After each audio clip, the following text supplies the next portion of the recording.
அவங்க செஞ்ச வேலையை உங்களுக்கு நடக்கல பழிக்கலன்னும் போது தானே அந்த இடத்துல அவங்களுக்கு ஒரு மன கஷ்டம் வரும். அது போல ஆரம்ப ஸ்டேஜ்ல மலாய்க்காக்கு வந்து நல்லாவே போயிட்டு இருந்தது. ஓஹோன்னு கொடியெல்லாம் கட்டி பறந்துட்டு இருந்தாங்க. அதுக்கப்புறம் இப்போ பாத்தீங்கன்னா நான் அவங்க கிட்ட இருந்தா நிறைய விஷயங்கள்லாம் கத்துக்கிட்டேன் அப்படின்லாம் சொல்லி கூட வீடியோஸ்ல எல்லாம் பேசினேன். என்கிட்டயும் பர்சனலா அவங்க வந்து மலாய்க்கா என் கூட இருந்த காலங்கள்ல சொல்லியிருக்காங்க. இப்போ சமீபத்துல ஒரு வீடியோ பார்த்தேன், எனக்கு அதிர்ச்சி ஆயிடுச்சு. அந்த சிதம்பரி மாதா அவங்க வந்து ஒரு வீடியோல பேசியிருக்காங்க ஒரு சேனல்ல. மலாய்க்காவை நான் பார்த்ததே கிடையாது. இப்போ நீங்க இவ்வளவு விஷயங்களை இப்போ அவங்கள பத்தி பேசும்பொழுது இதற்கு எதிர்வினை ஆற்றும் விதத்துல அவங்க தரப்புல இருந்து நிறைய பேர் வீடியோ போடக்கூடிய காட்சிகளை நம்ம பாக்குறோம். மலைக்கா அவர்கள் கூட இருக்கக்கூடிய பப்பிதா ரோஸ் அவர்களே மலைக்கா பத்தி நிறைய விஷயங்களை பேசியிருக்காங்களே ஊடகங்கள் முன்னாடி. அது குறித்து அவங்க ஏன் அவங்களுக்கு எதிர்வினை ஆற்றாம உங்களுக்கு மட்டும் பண்றாங்க அப்படின்னு நினைக்கிறீங்க? ஆதாரங்களையே வந்து கடந்த வீடியோக்குள்ள நீங்க காட்டி பேசி கூட வழக்கறிஞரா இருக்கவங்க எப்படி மேம் மலைக்கா அவர்களுக்கு ஆதரவு தெரிவிச்சு பேசுறாங்க? அதாவதுமா நீங்க புடிச்சிருக்கிற அந்த வழக்கறிஞரு அவர் முதல்ல வழக்கு அறிஞரானே தெரியல. இப்ப இந்த நபரு மலாய்க்காக்கு சப்போர்ட்டிவா ஒரு வீடியோ போடுறாரு. அப்ப அன்னைக்கு நான் வந்து உனக்கு பணம் கொடுத்திருந்த நாள் இந்த நபர் எனக்கு பேசியிருப்பாரு. மலாய்க்கா வந்துல எங்க உருவானமோ அங்கேயே இப்ப வரைக்கும் வாழல. இப்ப வரைக்கும் பாத்தீங்கன்னா சென்னையிலேயே அப்படியே ஒரு ரவுண்ட் அடிச்சுட்டு வந்துட்டாங்க.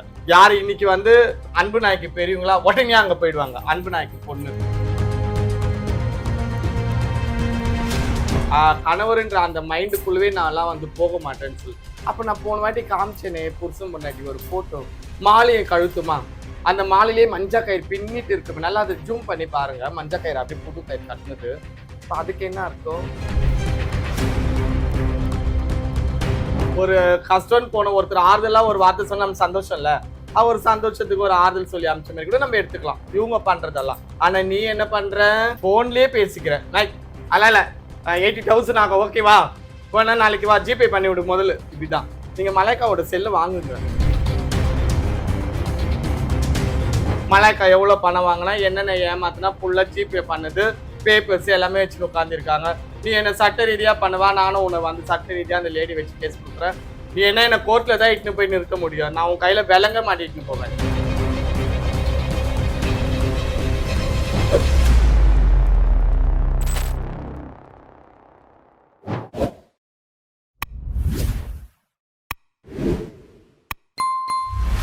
மந்த்ராவின் பார்வையில நேயர்களுக்கு வணக்கம். நான் உங்கள் பவித்ரா சிவகுமார்.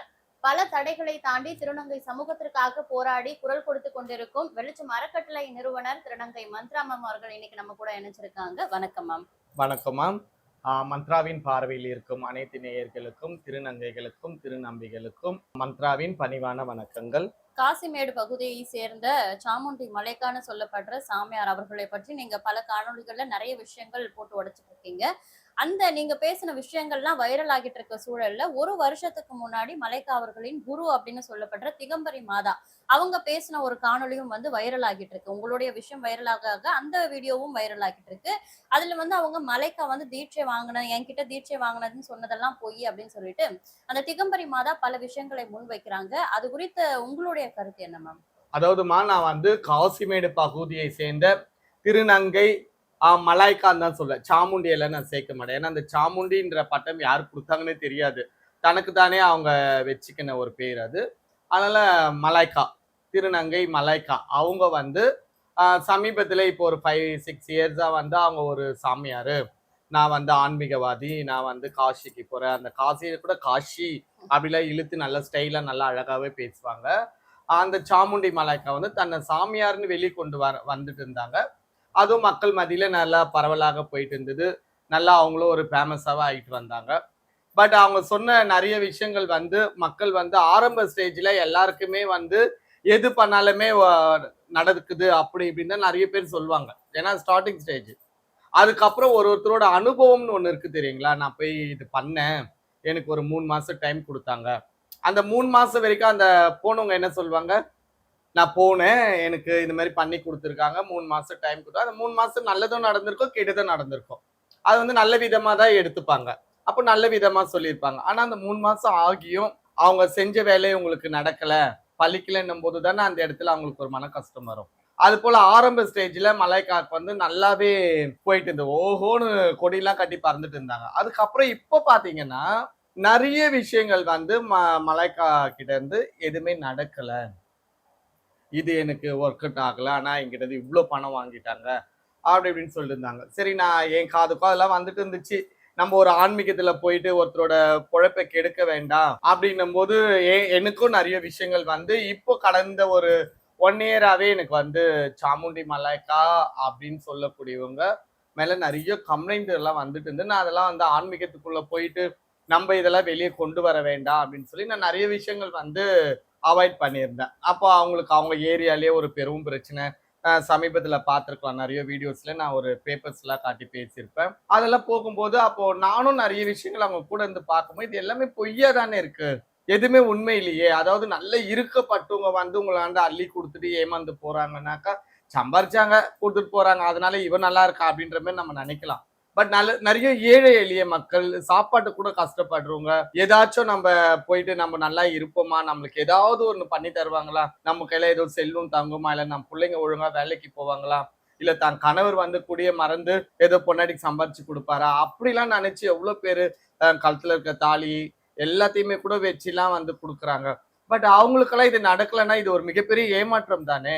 இது போல் நிறைய பேர் இனி வரும் காலத்துல ஏமாறக்கூடாதுன்னு நம்ம இதை பத்தி பேசிதான் ஆகணும் அப்படின்னு சொல்லி நான் பேச ஆரம்பிச்சிருந்தேன். அதுக்கு முன்னாடி பாத்தீங்கன்னா கடந்த போன வருஷம் எல்லாம் நிறைய பேர் பேசியிருக்காங்க. இவங்கள வந்து ஒரு மாதிரி அந்த வீடியோஸ் எல்லாம் நான் இப்போ வச்சு எல்லாத்தையும் பார்த்திருக்கேன். பட் சாமுண்டி மலாய்க்கா வந்து அந்த சிதம்பரி மாதாஜியா திகம்பரி மாதா அந்த அம்மா கிட்ட வந்து நான் தீட்சை வாங்கினேன்.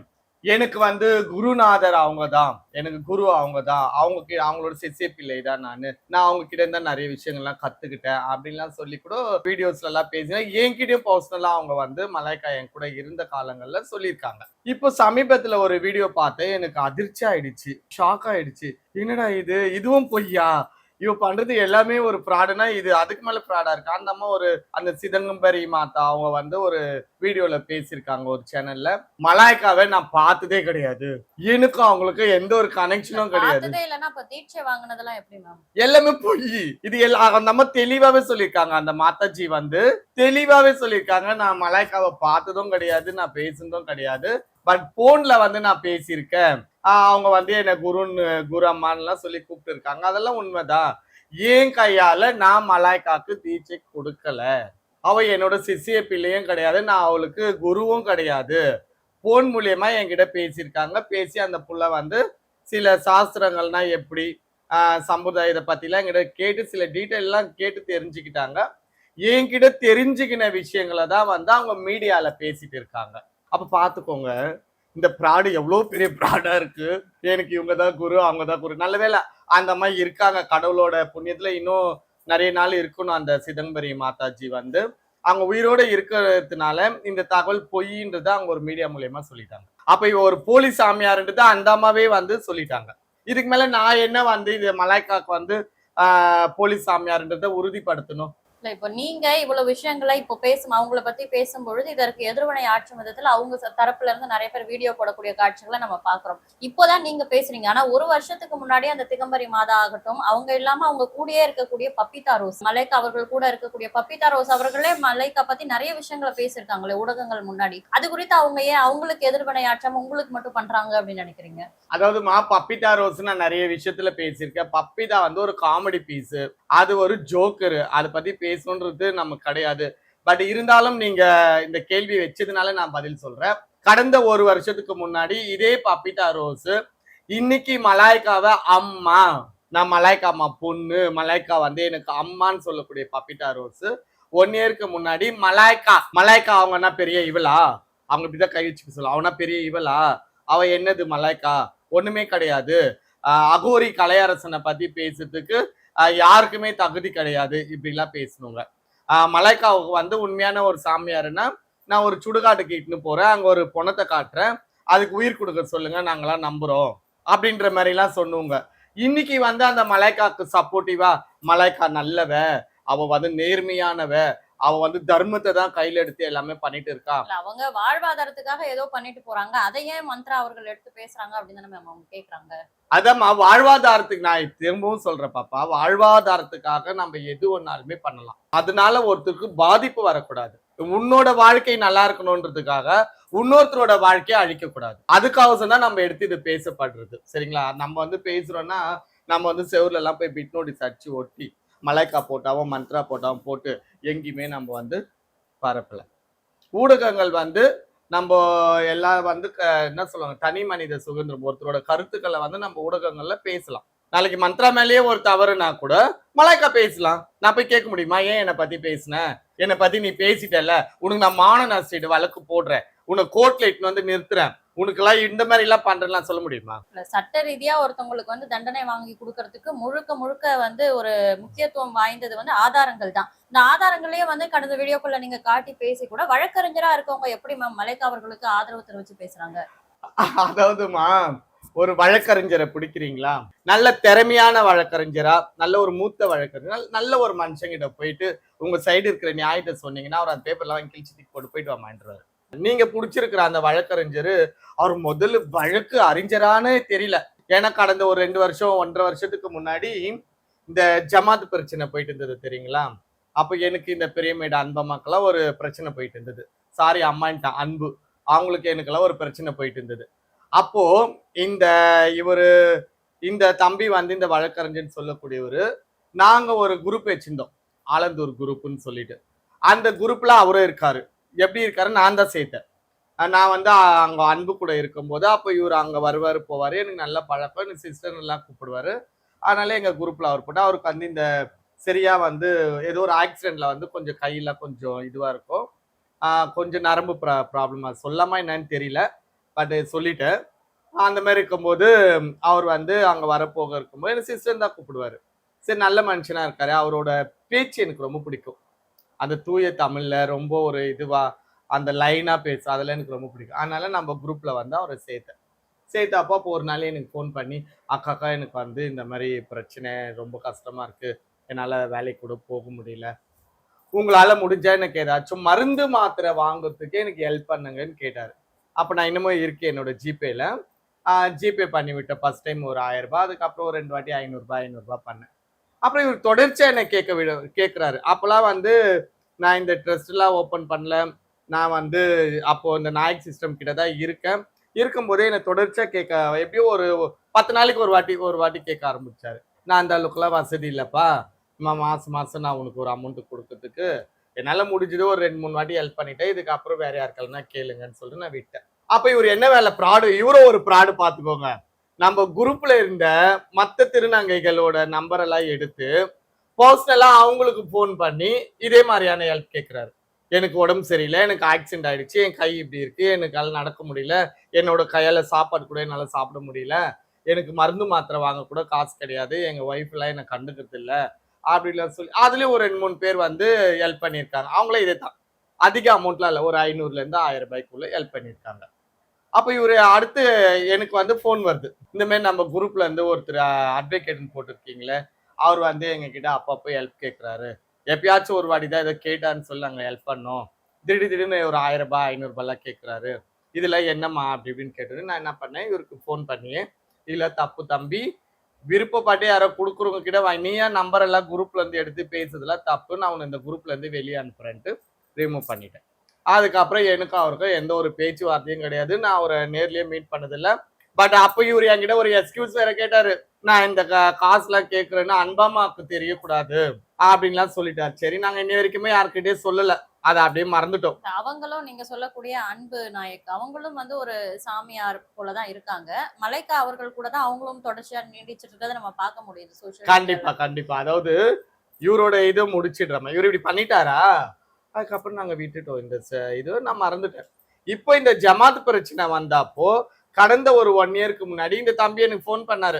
ஃபோன் பண்ணி, அக்கா இந்த அன்பு பண்றது நான் நிறைய விஷயங்கள் நான் உங்களுக்கு சொல்றேன், நான் உங்க கூடவே இருந்து நான் நிறைய பார்த்துருக்கேன், நிறைய பண்ணியிருக்கேன், அந்த அன்பால நிறைய நான் தான் பாதிச்சிருக்கேன், நான் உங்களை நேர்ல மீட் பண்ணணும், நேர்ல வந்து பேசணும், நான் போன்ல சொல்ல விரும்பல, நேர்ல வரேன். எனக்கு வந்து இவர் மேல நம்பிக்கை கிடையாது, இவரை நம்ம இல்லத்துக்கு கூப்பிடுறதுக்கும் எனக்கு விருப்பம் கிடையாது, அதனால நான் வெளியே இருக்கேன்ப்பா, நான் பிஸியா இருக்கேன், நான் ஃப்ரீயா இருக்கும்போது கால் பண்ணேன். இப்படியே ஒரு 2-3 வாட்டி சொல்லி அவாய்ட் பண்ணிட்டு திரும்ப ஒரு நம்பரை நான் பிளாக் லிஸ்ட்லயே போட்டு வச்சிட்டேன். ஏன்னாக்கா இவர்கிட்ட கொஞ்சம் பேசினால அடுத்து ஒரு 2 நாள் கழிச்சு ஒரு 1000-2000 கேட்பாரு. எனக்கு அந்த அளவுக்குலாம் வசதி இல்லைம்மா, அதனால நான் வந்து இவரை பிளாக் லிஸ்ட் போட்டேன். இப்போ இந்த நபரு மலாய்க்காக்கு சப்போர்ட்டிவா ஒரு வீடியோ போடுறாரு. அப்ப அன்னைக்கு நான் வந்து உனக்கு பணம் கொடுத்திருந்த நாள் இந்த நபர் எனக்கு பேசியிருப்பாரு, நான் கொடுக்கல. இப்ப அவருக்கு பணம் வேணும். இது நல்லா பாருங்க, இது எல்லாமே சுத்தி சுத்தி நீங்க எங்க பார்த்தாலும் பணம். மலாய்க்கா கிட்ட ஒரு அமௌண்ட் புடுங்கலாம்ல. மலாய்க்காக்கு சப்போர்ட்டிவா யாருமே இப்ப இருக்க பேசல. ஒரு 3 பேரு ஏதோ ஒரு சின்ன பையனை வைத்து ஒரு இன்ஸ்டால பேசியிருக்காங்க. நான் ஒரு காளியம்மா போட்டோ வச்சுட்டு நான் வந்து மலாய்க்காமாண்ட போனேன், அங்க போய் தான் இன்னைக்கு நான் வந்து நல்லா இருக்கேன், எனக்கு வந்து இதெல்லாம் பண்ணாங்க அதெல்லாம் பண்ணாங்க, இன்னைக்கு நான் நல்லா இருக்கேன். பிரபலம், அதாவது இவளை வந்து வேற விதமா ஒருத்தவங்க பேசுறாங்க, இதா அது பொய், நான் இப்படிதான்றத ஒரு பையனை விட்டு பேசி ஒரு இன்ஸ்டாலயோ போட்டு இருந்தாங்க. அதுக்கப்புறம் ஒரு அம்மா ஒருத்தவங்க பேசியிருந்தாங்க. என்ன பேசியிருந்தாங்கன்னா, யாரும் யாரையும் வந்து தவறாக பேச வேண்டாம், மலாய்க்கா அம்மா அவர்கள் நல்லவர்கள் வல்லவர்கள்னு ஒருத்தவங்க பேசி இருந்துட்டு போட்டுமே, உனக்கு நல்லவங்க வல்லவங்களா இருக்கட்டுமே, மத்தவங்களுக்கு அவன் நல்லவே இல்லையே. உங்களுக்கு புரியுதுங்களா? 100 பேர்ல ஒரு 10 பேருக்கு ஒருத்தவங்க நல்லவங்களா இருக்கதான் செய்வாங்க. மிச்சம் 90 பேருக்கு அவங்க யாரா இருக்காங்க? எல்லாருமே எல்லாருக்கும் நல்லவங்க கிடையாதுமா. இப்ப மந்த்ராவை கூட வந்துட்டு ஒருத்தருக்கு ரொம்ப பிடிக்கும், ஒரு மந்த்ராவா அப்படின்வாங்க, ஒருத்தர் ஐயா எனக்கு அவ்வளவு பிடிக்காதுன்னுவாங்க. எல்லாருக்கும் என்ன பிடிக்கணும்ன்ற அவசியம் கிடையாது. நான் பேசுறது உங்களுக்கு பிடிக்குதா பிடிக்கலையான்றதெல்லாம் கிடையாது. அவங்க பண்ணக்கூடிய தொழில இவ்வளவு மோசடி பண்றாங்க.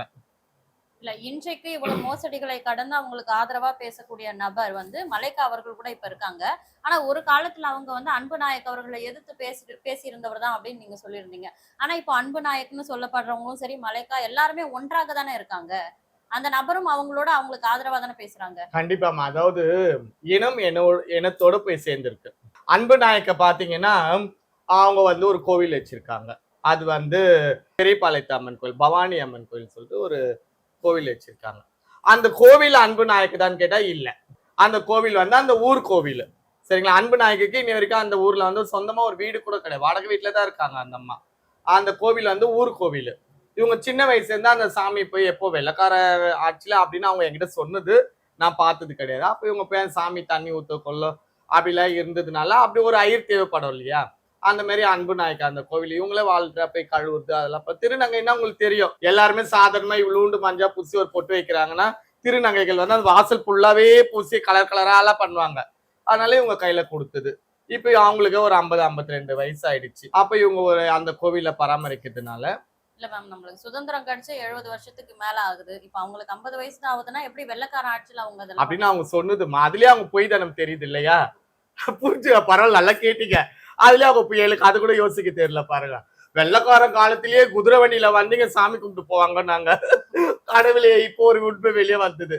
சோ அந்த மாதிரி சொன்னவங்க அன்பு நாயக்கு. அவங்களுக்கு அந்த பவானி அம்மாவை வந்து கழுவி மொழிவி ஒரு பொட்டு பூ வைக்க கூட இப்போ முடியல. அவங்க சாமி ஆடும் போது பாருங்களேன், நீங்க பாத்தீங்கன்னா அந்த வீடியோ வேணும்னா கூட நான் தரேன் உங்களுக்கு. பாத்தீங்கன்னா அப்படியே இந்த ஏதோ ஒரு படத்துல வந்து ஒரு ஜானு வயிற்றுக்கு தான் எல்லாத்தையும் அந்த ஸ்டெப் எல்லாம் போடுவாங்க, நல்லாவே இருக்கும் பாருங்க. நல்லா இப்படின்வாங்க ஒரு மாதிரி அந்த சாமி ஆட்ட மாதிரியே தெரியாது.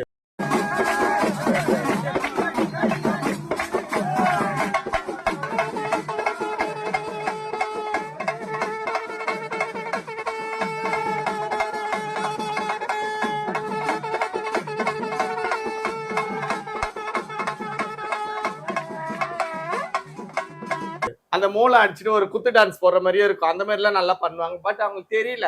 என்னை பொறுத்த வரைக்கும் கேட்டீங்கன்னா அன்பு நாய்க்கு வந்து ஒரு பொழைக்க தெரியாதவங்க தான் நான் சொல்ல ஏற்கனவே சொல்லியிருக்கேன். பட் அவங்களுக்கு வந்து இதெல்லாம் கரெக்டா எல்லாம் கொண்டு போக தெரியாது. அப்போ இந்த அன்பு நாய்க்கு பேர்ல தான் மலாய்க்கா இப்போ பொண்ணா இருக்காங்க. மலாய்க்கா வந்து எங்க உருவானமோ அங்கேயே இப்ப வரைக்கும் வாழல. இப்ப வரைக்கும் பாத்தீங்கன்னா சென்னையிலேயே அப்படியே ஒரு ரவுண்ட் அடிச்சுட்டு வந்துட்டாங்க. யாரு இன்னைக்கு வந்து அன்பு நாய்க்கு பெரியவங்களா உடனே அங்க போயிடுவாங்க. அன்பு நாய்க்கு பொண்ணு உடனே அவங்களுக்கு ஒரு பணத்தை கொடுத்து ஒரு டிஸ்கோ காது கம்பளம் வாங்கி கொடுத்து அவங்களுக்கு ஒரு 10 புடவை எடுத்து கொடுத்து கார்ல உட்கார வச்சுன்னு ஒரு ரவுண்ட் அடிச்சுட்டு நல்ல ஒரு ஸ்டார் ஹோட்டல்ல இட்டுன்னு போய் ஒரு சாப்பாடுலாம் வாங்கி கொடுத்து அவங்களுக்கு பொண்ணு. அங்க பாருங்க, அதுக்கு முன்னாடி அன்பம்மா கிட்ட ஒரு 50 பொண்ணுங்க இருப்பாங்க. அந்த 50க்கும் மேல மலாய்க்கா தான். அந்த மாதிரி இவளை வந்து காட்டிப்பா. நாளைக்கு அன்பம்மா ஏதோ ஒரு வகையில பாதிக்கப்பட்டு கொஞ்சம் டவுன் ஆயிட்டாங்கன்னா, இவங்களை யார் தாக்குனாங்களோ அவங்க சைடு போயிடுவான். அவங்க கிட்ட போய் போடணும். இந்த மாதிரி சென்னையில இருக்கக்கூடிய இந்த 21 நாய்க்குங்க வீட்டுல குறைஞ்சது 20 நாய்க்கு வீட்டுல அவ கால வச்சுட்டா. நான் அன்பு பேர்ல இருக்கும் போது மலாய்க்கா இருந்தா, நடுவுல வந்து அன்பை விட்டு பிரிஞ்சு 9 பேர்ல நீலா அவங்க பேர்ல போனா, இப்ப திருப்பி என்ன நடந்துச்சுன்னு தெரியல, திருப்பி அன்புகிட்டே வந்திருக்கான். நல்லா இன்னொரு சாம்பிளும் சொல்றேன் பாருங்க. இந்த நாயகி சிஸ்டம்க்கும் மந்த்ராக்கும் ஒரு சண்டை போயிட்டு இருந்தது. நாயகி சிஸ்டம் வந்து அவங்க போர்ஜரி, அவங்க பண்ணக்கூடிய மாபியா விஷயங்கள் அனைத்தையுமே நான் வந்து ஊடகங்கள் மூலியமா வெளியே கொண்டு வந்தேன். அப்ப இவ என்ன யோசிச்சா, ஆஹா இதுக்கு மேல இந்த நாயக்குங்க கூட இருந்தா வேலைக்காக நம்ம உடனே மந்த்ரா சைடு பாய்வன் டக்குன்னு என் சைடு வந்தான். ஏன் சைட்ல நீ யாருன்னு எனக்கு தெரியும், நான் எப்படி உனக்கு தூக்கி பக்கத்துல உட்கார வச்சுக்க முடியும்? அதனால உன்னை எங்க வைக்கணுமோ அங்க நான் வச்சேன். ஐயோ இங்க இருந்து நம்ம அசிங்கப்பட்டு திருப்பி அங்கேயே போயிடலான்ட்டு திருப்பி அங்கேயே ஓடிட்டேன். இதுதான் அவ வந்து ஸ்டெடியான மைண்டு கிடையாது, கரெக்டான ஒரு நிலையில இருக்க மாட்டா. இந்த ஆன்மீகத்தை மட்டும் ஏன் அவ ஸ்டெடியா கையில புடிச்சு பண்றான்னா பணம், வேற வழி கிடையாது. வயசாயிடுச்சுமா, 48 வயசு ஆயிடுச்சு, இதுக்கு மேல என்னமா பண்ண முடியும்? பணம். அப்ப என்ன பண்ணுது இப்ப பாருங்க, அந்த அம்மா சொன்னாங்க, சிதம்பரி மாதா, அந்த மாதாஜி என்கிட்ட சில இதெல்லாம் கத்துக்கிட்டு கேட்டு தெரிஞ்சுக்கிட்டு அதை வந்து மீடியால பேசினாங்கன்னு சொல்லிட்டு, இதுதான் உண்மை. நான் ஏற்கனவே சொல்லியிருப்பேன் பாருங்க, நைட்டு 12 மணிக்கு கூகுள் எடுத்து நாளைக்கு வந்து மகா காளியை பத்தி பேச போறேன். அந்த காளி அம்மாவோட ஹிஸ்டரி வேணும்னு போட்டாக்கா அதோட பூர்வீகம், அந்த அம்மா எப்படி உருவானாங்க, எப்படி எத்தனை அசுரர்களை அழிச்சாங்க, இந்த மாதிரியான டீட்டெயில் இதெல்லாம் உண்மையா போய் நீங்களே கூகுள்ல போட்டு பாருங்க. சரியா வந்துற போது அதை படிச்சுட்டு மறுநாள் காலையில ஒரு சேனல்ஸ் வர வச்சு காளியம்மா 2 காலை பிச்சு போட்டுருவா, பிச்சு தும்சம் பண்ணிடுவா அப்படிலாம் சொல்லிட்டு பேசுவாங்க. அதே போல இன்னொன்னு கூட நான் போன வாட்டி வந்து உறுதிப்படுத்தி இருக்கிறேன். அதாவது ஒரு வீடியோல வந்து ஒரு தம்பி கேட்குறாங்க, ரஜினி அம்மாளுக்கு வந்து கணவர் இருக்காரு, அது போல அம்மா உங்களுக்கு யாருன்னா இருக்காங்களான்னு சொல்லி. அதெல்லாம் கிடையவே கிடையாது, நம்மளுக்கு வந்து அப்பவே கிடையாது, நமக்கு அதெல்லாம் செட் ஆகாது, கணவர்ன்ற அந்த மைண்டுக்குள்ளவே நான்லாம் வந்து போக மாட்டேன்னு சொல்லி. அப்ப நான் போன வாட்டி காமிச்சேனே புருஷன் பொண்டாட்டி ஒரு போட்டோ, மாலையை கழுத்துமா, அந்த மாலையிலேயே மஞ்ச கயிறு பின்னிட்டு இருக்கு, நல்லா அதை ஜூம் பண்ணி பாருங்க, மஞ்ச கயிறு அப்படியே புது கயிறு கட்டினது. அதுக்கு என்ன அர்த்தம்? அப்ப அவரு யாரு? அப்ப இதுலயே தெரியுதா நீ அப்ப அன்னைக்கு அந்த தம்பி கிட்ட நீ இன்டர்வியூல சொன்னது பொய்யா, இல்ல இந்த மாலை காலத்துமா வந்து நின்று இருக்கிற இது பொய்யா? இதுதான் உண்மை. அதாவது அவங்க லைஃப்ல சகடமும் அது சொல்லுவாங்க, சகலமும் நடந்திருக்கு. ஆனா ஆன்மீகம்னு ஒரு போர்வை, ஒரு முக்காடை போட்டுன்னு உட்கார்ந்ததுக்கு அப்புறம் எல்லாமே அதுக்குள்ள நான் மறைச்சிட்டே என் முகத்தை மட்டும் தான் காட்டுறேன்ற மாதிரி அவங்க பேசுறாங்க. சோ அதல்ல உண்மை. புதுசா பாக்குற இப்ப வந்திருக்கிற திருநங்கைகளுக்கும் இப்ப இருக்கிற மக்களுக்கு வந்து அவ்வளவா மலாய்க்காவை தெரியுமான்றது தெரியல. இப்ப அவங்க வந்து ஒரு சேனல்ஸ்ல ஒரு பிரபலமா அவங்க வந்திருக்கும் போது இந்த கெட்டப்ல தான் எல்லாருமே பார்த்திருப்பாங்க. அதனால அவங்க மலாய்க்காவை வந்து நம்பலாம். நாங்கெல்லாம் ஆதில இருந்தே பார்த்திருப்போம். அது லாஸ்ட் டைம் கூட சொன்னேன், நீ யாருன்னு எனக்கு தெரியும், நான் யாருன்னு உனக்கு தெரியும், நம்ம 2 பேரும் யாருன்னு சென்னையில இருக்கிற அத்தனை பேருக்குமே தெரியும். சரியா? மத்தவங்க கிட்ட நீ உன்னோட ரீல் எல்லாம் ஓட்டலாம். சரிங்களா? நான் வந்து திரும்பவும் நான் என்ன சொல்றேன்னா, மலாய்க்காவோட பொழப்பை கெடுக்கணும்ன்றது என்னோட நோக்கம் அல்ல. உன்னோட பொழைப்புல ஒரு நேர்மை இருக்கணும், அவ்வளவுதான். கோயில்ல வச்சு நிறைய பேர் நிறைய விதமா எல்லாம் சம்பாதிக்கிறாங்க, கொடி கொடியெல்லாம் சம்பாதிச்சு எவ்வளோ ஏக்கர் கணக்குல இடம் வாங்கி, நீ அப்படிலாம் பண்ணல, இன்னும் நீ அந்த ரேஞ்சுக்கு போகல. சரியா? ஆனா இப்ப பண்ணக்கூடிய விஷயங்களே ஒரு தர்மத்தோட பண்ணு, ஒரு நியாயத்தோட பண்ணு. ஏழை எளிய மக்கள் உனக்கு ஒருத்தர் பார்த்தா ஏழ்மையா தெரியுதா, அவங்க கஷ்டத்துக்கு எதுவும் கிட்ட வராங்களா, அவங்க கிட்ட ஏமாத்தி பணம் வாங்காத. இல்ல இப்போ திருநங்கைகள்ல வந்து மலைக்கா மட்டும் இது போன்ற சாமியார் வேலைகள்லாம் செஞ்சுட்டு இருக்கிறது இல்ல மேம், மாந்திரிகம் எல்லாம் பண்றது இல்ல. பல திருநங்கைகள் வந்து ஆன்மீகத்தை கையில எடுத்திருக்காங்க. இப்போ கிங்கினி அம்மா ஆகட்டும், அதுக்கப்புறம் இந்த அன்பு நாயக் சொன்னீங்க, அவங்க இவங்க எல்லாரும் பண்ணிட்டு இருக்காங்கல்ல, அது குறித்தெல்லாம் நீங்க ஏன் பேசாம மலைக்காவை மட்டும் குறிப்பிட்டு தாக்குறீங்க?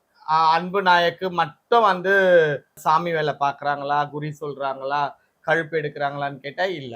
சென்னையில பேர் இருக்காங்க. ஆமா, சென்னையிலன்னு இல்ல, மத்த மாவட்டங்கள் அனைத்துலயுமே பார்த்தாக்கா திருநங்கைகள் சொன்னாலே வந்து ஆன்மீகம் தான் இருக்காங்க. ஒரு குறிப்பிட்ட வயசு வரைக்கும் ஆடல் பாடலோட இருக்காங்க. அதுக்கப்புறம் ஏதாச்சும் ஒரு சாமியை இஷ்ட தேவதையா நினைச்சிட்டு ஒருத்தர் சிவன் அடியாரா இருக்காங்க, ஒருத்தர் காளியம்மா உபோசகரா இருக்காங்க, ஒருத்தர் அங்காள பரமேஸ்வரியா இருக்காங்க, எல்லாருமே இருக்காங்க.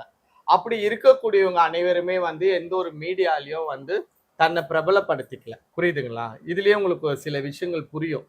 பிரபலப்படுத்திக்கல. இப்போ ஒரு கம்பெனி ஒருத்தவங்க ஓபன் பண்றாங்க, அந்த கம்பெனிக்கு வந்து நிறைய கஸ்டமர்ஸ் வரணும், அவங்களோட பொருட்கள்லாம் சேல் ஆகணும்னா அவங்க என்ன பண்ணுவாங்க?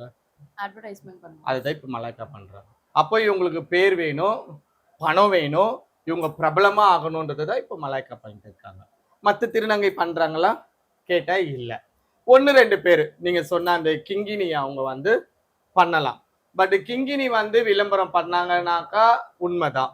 ஆனா கிங்கினியால பாதிச்சவங்க இன்னை வரைக்கும் என்கிட்ட வந்து ஒரு குறையா சொல்லல.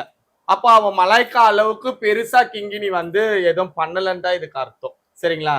ஆனா உன்ன சொல்றாங்கனால் நீ 24 ஹவர்ஸ்மே இதுலயே தான் ஊறி போயிருக்க. கிங்கினிக்கு வந்து ஆன்மீகத்தை தவிர்த்து இன்னும் நிறைய வேலைகள் இருக்கு. அவ ரஜினி அம்மா கொஞ்சம் தட்டணும், ஜிங் சாங்லாம் இருக்கு. கொஞ்சம் அதுலலாம் டைம் எடுக்கணும். இதுலயே அவளால இப்போ இருக்க முடியாது. அதனால நிறைய விஷயங்கள் மாத்திட்டு போயிட்டு இருக்கா. ஆனா நீ 24 மணி நேரமும் நைட் எல்லாம் கண்ணுல விளக்கெண்ணெய் ஊத்தி காலையில யாரு எந்த இளிச்சவாய மாட்டுவான் அப்படிலாம் யோசிச்சு பண்ணக்கூடியவன். அது போல நிறைய திருநங்கைகள் பார்த்துக்கோங்க. நிறைய கிராம சைட்லாம் போனீங்கன்னா கூட திருநங்கைகள் தான் வந்து இந்த குறி சொல்றது, அது ஆன்மீகம் சொல்றது சம்பந்த வேலைகள் எல்லாமே இருக்கு. அதுலலாம் எல்லாருமே அவங்களாம் என்ன பண்றாங்கன்னா, ஒரு குறிக்கு 101 ரூபாய். சாமிக்கு தேவையானது தேங்காய், பழம், பூ, கற்பூரம் அவ்வளவுதான். எவ்வளோ 101 ரூபாய். அந்த 101 ரூபாய்க்கு உண்டானது என்ன? உன் மனசுல இருக்கிற ஒரு 2 கஷ்டத்த சொல்றியோ, அதுக்கு ஒரு பதில் சொல்ல. அது சாமி வந்து சொல்றாங்களோ, இல்ல அவங்களே சொல்றாங்களா கூட தெரியாது. பட் அவங்க சொல்லக்கூடிய அந்த வார்த்தை வந்து அவங்களுக்கு ஒரு ஆறுதலா இருக்கு. புரியுதுங்களா அவங்களுக்கு? அதுக்கப்புறம் அவங்க என்ன பண்றாங்க, நான் ஒரு பெரிய லிஸ்ட் போட்டு தரேன். எனக்கு 1 கிலோ கருப்பு மிளகு வாங்கிக்கோ, 1 கிலோ வெள்ளை மிளகு வாங்கிக்கோ, 5 கிலோ நல்லெண்ணெய் வாங்கிக்கோ, செக்குல ஆட்டின நல்லெண்ணெய் தான் வேணும் அப்படிலாம் அவங்க கொடுக்கல. நீ இந்த கதைக்கு என்கிட்ட வந்த, என்னால ஒரு இது சொல்லியிருக்கிற, அது உனக்கிட்ட நம்ம எப்படி எடுத்துக்கலாம்? ஒரு கஷ்டம்னு போன ஒருத்தர் ஆறுதலா ஒரு வார்த்தை சொன்னா நம்ம சந்தோஷம் இல்ல, ஒரு சந்தோஷத்துக்கு ஒரு ஆறுதல் சொல்லி அமிச்ச மாதிரி கூட நம்ம எடுத்துக்கலாம் இவங்க பண்றதெல்லாம். ஆனா நீ என்ன பண்ற? போன்லயே பேசிக்கிற. அல்ல 80,000 ஆகும் ஓகேவா, வேணா நாளைக்கு வா ஜிபே பண்ணி விடு முதல்ல. இப்படிதான். நீங்க மலைக்காவோட செல்ல வாங்குங்க. நான் சொல்லுது உண்மையா பொய்யானா வாங்குங்க. ஒரு வாட்டி அங்கேயும் போய் இன்டர்வியூ எடுங்க. அந்த செல்ல வாங்குங்க. அவங்க செல்ல போய் பாருங்க. யாரெல்லாம் ஜிபே எவ்வளவு பண்ணியிருக்காங்க பாருங்க. இது பிசினஸ் இல்லம்மா, இது மக்களோட குறை, மக்களோட பலி வேதனைகள். அது எல்லாமே ஒரு கோயிலுக்கு வந்தோம்னா நம்மளுக்கு ஏதாச்சும் ஒரு வகையில ஒரு நிம்மதி கிடைக்காதா, ஒரு விமர்சனம் கிடைக்காதுன்னு தான் வராங்க. நீ அதை பிசினஸ் ஆக்காதன்றதுதான் என்னுடைய வாதம். இதுல தவிர்த்து நீ பசங்களெல்லாம் ஏவி விட்டு என் மலாய்க்கா நல்லவங்கன்னு பேசு, லேடிஸை விட்டு பேசு, வழக்கறிஞரை விட்டு எச்சரிக்கை கூட கொடு. சட்ட ரீதியா நாங்க சந்திச்சுக்கோ, சட்ட ரீதியா சந்திச்சுக்கோ. இப்ப என்கிட்ட ஒரு லேடி வந்து உட்கார்ந்து இருக்காங்கம்மா, உண்மை இது. மலாய்க்கா எவ்வளவு பணம் வாங்கினா, என்னென்ன ஏமாத்தினா ஃபுல்லா ஜிபே பண்ணுது, பேப்பர்ஸ் எல்லாமே வச்சுன்னு உட்கார்ந்து இருக்காங்க. நீ என்ன சட்ட ரீதியா பண்ணுவா, நானும் உன்னை வந்து சட்ட ரீதியா அந்த லேடி வச்சு கேஸ் கொடுக்குறேன். நீ என்ன கோர்ட்ல தான் இட்டுன்னு போய் நிறுத்த முடியும். நான் உன் கையில விலங்க மாட்டிட்டுன்னு போவேன். இருக்கு அந்த அளவுக்கு ஒருத்தவங்க நொந்து போயிருக்காங்க. நான் அதெல்லாம் வந்து பப்ளிசிட்டி பண்ண நான் விரும்பல. நீ திருந்து அவ்வளவுதான், வேற ஒண்ணும் கிடையாது. கோயில் வச்சுட்ட, காளியம்மாவை வச்சுட்ட, ஒரு விக்கிரகம் வச்சுட்டாலே, சிலை வழிபாடு இருந்தாலும் 4 ஜனம் வரதா போறாங்க, போதா போறாங்க. தட்டு காசுன்னு ஒரு 10 ரூபா போடதான் செய்வாங்க. உண்மைதானம்மா நான் சொல்றது. அதை வச்சு உன்னால வாழ்நீனா இல்லாதப்பட்டவளா? எல்லாரும் பிரியாணி சாப்பிட்றாங்க, நீ கஞ்சா குடிக்கிற, இல்லாதப்பட்டவளா? உன் கையில இருக்கிறது ஒண்ணு கழட்டி வச்சாலே போதும். புரியுதுங்களா? அதை வச்சு இருக்கக்கூடிய வாழ்க்கையில, அதாவது 45, 50 வயசு ஆயிட்டாலே நம்மளுக்கு காசு பணம் இது மேலெல்லாம் ஆசைகள் வரக்கூடாது. நம்ம இன்னும் எவ்வளவு நாள் இருக்க போறோமோ, இருக்கிற வரைக்கும் நம்ம பணத்தை சேர்த்தோமா, நகையை சேர்த்தோமான்றதை விட எத்தனை மக்களை சேர்த்தோம், எவ்வளவு ஜனம் சம்பாரிச்சிருக்கிறோம், நாளைக்கு நம்ம செத்தா எத்தனை பேர் நம்ம தலைமூட்டில் வந்து நிற்பாங்க, எத்தனை பேர் நம்மளுக்கு தோல் கொடுப்பாங்க. இதுக்கப்புறம் நம்ம அதை தான் சேர்க்கணும். காசு பணம் எல்லாம் கிடையாது. நம்ம சம்பாரிச்சிருக்க மக்களையும் நம்ம சம்பாரிச்சிருக்க ஜனத்தையே தான் சேர்க்கணும், பணம் கிடையாது. அதை வந்து அவ புரிஞ்சுக்கல மலாய்க்கா. புரிஞ்சுப்பான்னு நினைக்கிறேன். வேற எதை நான் சொல்றதுக்கு இல்லை. அதே போல மலாய்க்கா மட்டும் கிடையாது, மற்ற சாமியார்களுக்கும் நான் சொல்றேன். இது வரைக்கும் எந்த சாமியார்கள் மேலேயே என்கிட்ட அவ்வளோ கிங்கினி சொன்னீங்க, கிங்கினி மேல கூட எனக்கு அவ்வளோ கம்ப்ளைண்ட்லாம் வரலம்மா. ஒருத்தர் மேல வரவோதான் நம்ம அதை எடுத்து ஊடகங்கள் மூலியமா பேசி நான் டைரக்டா மலாய்க்கா கூட நான் பல வழியில வந்து நான் சொல்லியிருக்கேன். மலாய்க்கா நீ இப்படிலாம் பண்ணாதெல்லாம் கூட சொல்லியிருக்கேன். அவ அதெல்லாம் கேட்கல. கேட்காத பட்சத்துலதான் நம்ம இன்னைக்கு மீடியால பேச வேண்டியதா இருக்கு. ஆன்மீக போர்வையில நடக்கக்கூடிய மோசடியில இருந்து பொதுமக்கள் எப்படி தற்காத்து விழிப்போட இருக்கணும் அப்படின்றது குறித்த நிறைய விஷயங்களை நேரம் ஒதுக்கி பகிர்ந்துகிட்டதுக்கு ரொம்ப நன்றி. அனைவருக்கும் நன்றி. நன்றிம்மா.